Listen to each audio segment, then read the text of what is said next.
অমির লোকটি তার বাহুর ভেতর লুকিয়ে রাখা সোনার তৈরি সাপটি বের করলো। সাপটি মুহূর্তের মধ্যেই ঝাঁপিয়ে পড়ে মেয়েটির পায়ে ছবল মারল। এক নিমিষে মেয়েটি যেন শতবর্ষী এক বৃদ্ধার মতো কুঁচকে গেল। পার্টিতে উপস্থিত সবাই হতচকিত হয়ে নিস্তব্ধ দাঁড়িয়ে রইল। অমির লোকটি মেয়েটির মা বাবাকে হুমকি দিল, তোমরা যদি তোমাদের মেয়ের জীবন বাঁচাতে চাও তবে তাকে আমাকে বিয়ে দিতেই হবে। মেয়ের এমন অবস্থা দেখেও মা বাবা ক্রোধে প্রস্তাবটি সরাসরি প্রত্যাখ্যান করলেন এবং লোকটিকে ধরে ফেলতে লোকজনকে নির্দেশ দিলেন। ঠিক সেই সময় অমির লোকটি মাটিতে একটা সোনার টুকরো ছড়ে দিল। সোনার টুকরোটি চোখ ধাঁধানো আলো ছড়িয়ে মুহূর্তেই ঝলমলে একটা স্পোর্টস কারের রূপ নিল। সে সবার সামনে সেটিতে উঠে বসে পালিয়ে গেল। এদিকে মেয়েটির অবস্থা দ্রুত খারাপ হতে থাকলো। ঠিক তখন এক অজানা ব্যক্তির সামনে এগিয়ে এসে এক অদ্ভুত মন্ত্র পাঠ করলো এবং তার অবস্থাকে সাময়িকভাবে স্থিতিশীল করলো। কিন্তু মেয়েটির মা বাবা তাকে কোনোভাবেই বিশ্বাস করলেন না। তারা তাদের মেয়ের জীবন একজন অচেনা মানুষের হাতে ছেড়ে দিতে চাননি। তাই মেয়েকে দ্রুত বাড়িতে তুলে নিয়ে গিয়ে বিপুল অর্থ দিয়ে একজন আমি ডাক্তার ডাকার ব্যবস্থা করলেন। কিন্তু দরজা খুলতেই যে দৃশ্য দেখা গেল তাতে সবাই হতবাক হয়ে গেল। ডাক্তার নয়, সেই অমর ব্যক্তি ভেতরে ঢুকেছে। আসলে সে আগেই ডাক্তারকে ঘুষ দিয়ে নিজের দালে টেনে নিয়েছিল। এবার মা বাবার আর কোনো পথ খোলা রইল না। বাধ্য হয়ে তারা মেয়ের বিয়েতে সম্মতি জানালেন। ঠিক সেই মুহূর্তেই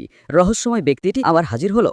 সে শান্ত গলায় বলল, এই ডাক্তার মেয়েকে বাঁচাতে পারবে না। মেয়েটির বাবা রাগে সহ্য করতে না পেরে তার দিকে ঝাঁপিয়ে পড়লেন, চিৎকার করে বললেন, মিথ্যে জাদুকর, আমাদের মেয়ের জীবন নিখেলতে শোনা। নিজেকে প্রমাণ করার জন্য ডাক্তার তার সব জাদু শক্তি মেয়েটির শরীরে প্রবাহিত করলো। হঠাৎ মেয়েটি সাপটি বমি করে উগড়ে ফেললো। সবাই বিস্মিত হয়ে দেখলো সে আবার সুস্থ হয়ে উঠছে। মুহূর্তের মধ্যেই সে আগের মতো তরুণী হয়ে উঠলো। সারা ঘরে আনন্দধ্বনি ছড়িয়ে পড়লো। কিন্তু অমির লোকটি চিৎকার করে উঠলো, সবটাই ওই ভন্ডের চাল, ওকে কুকুরের খাঁচায় ছুড়ে দাও। ঠিক এরপরেই মেয়েটির শরীর আবার কাঁপতে শুরু করলো। তার মুখ নীল হয়ে গেল। আগের চেয়েও ভয়ঙ্কর অবস্থা দেখা দিল। ভয় ডাক্তার কিছু করতে পারলো না। এবার রহস্যময় মানুষটি এগিয়ে এলো। সে পকেট থেকে একটা কাগজ বের করে জ্বালালো। জ্বালার পর সেই কাগজের ছাই মেয়েটির মুখে আলতো করে লাগিয়ে দিল। মুহূর্তের মধ্যে মেয়েটির সারা শরীর আগুনের শিকায় ঘিরে গেল। মানুষজন চিৎকার করতে লাগলো, ওকে বাইরে বের করে দাও, ও কি জ্বালিয়ে মারছে। কিন্তু ঠিক পরের মুহূর্তেই আগুন নিজে থেকে নিভে গেল। আর মেয়েটি সেখানে দাঁড়িয়ে ছিল আগের চেয়েও বেশি সুন্দর, বেশি উজ্জ্বল। তার মুখ থেকে যেন সোনার মুখোশ খুলে পড়ে গেছে। সেই যেন নতুন ভাবে জন্ম নিয়েছে। ঘর এক মুহূর্তের জন্য নিস্তব্ধ হয়ে গেল।